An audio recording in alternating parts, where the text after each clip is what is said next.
Shall we go from Sudan to Turkey? Yes. You're from Sudan? Somalia. Somalia to Turkey, yes.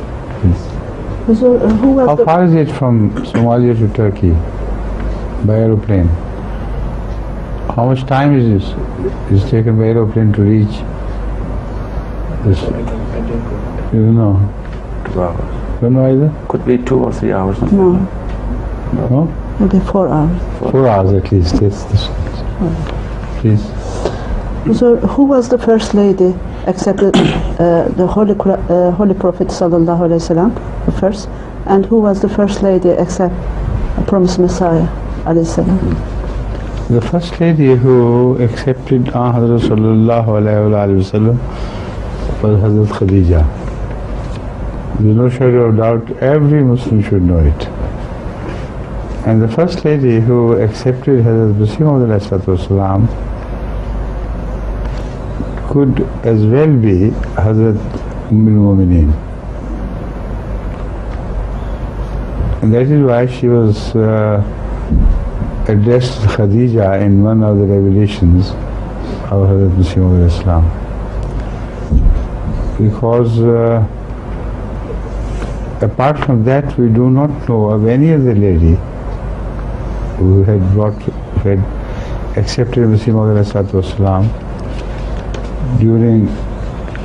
since the time of his declaration of being a commissioned prophet of God in 1889. She was married earlier, and at the time when Hazrat Muslim made this claim, she had already full faith in him. Like Hazrat Khadija as well, who was married to Hazrat sallallahu alaihi wasallam before his claim.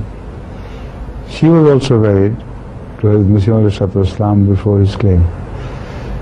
So these are good similarities, but not equalities. Some non-Ahmadi scholars object, while they also take pride in their being similar in a few things to a people who are much more pious than they are. So I'm not comparing the piety, I'm just telling you that these similarities did exist between Hazrat Khadija radhiyallahu ta'ala anha and Hazrat al-Mu'mineen radhiyallahu ta'ala anha. Now, some object that you equate them, you make them equal. I tell them this is not so.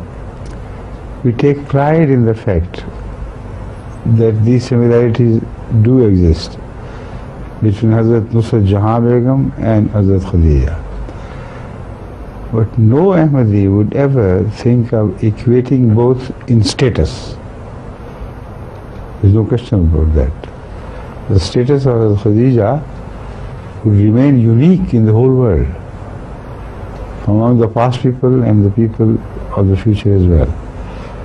So that had to be clarified, otherwise some non-Ahmadi mullahs who were in the habit of finding fault with Ahmadiyyat also find fault with this feature.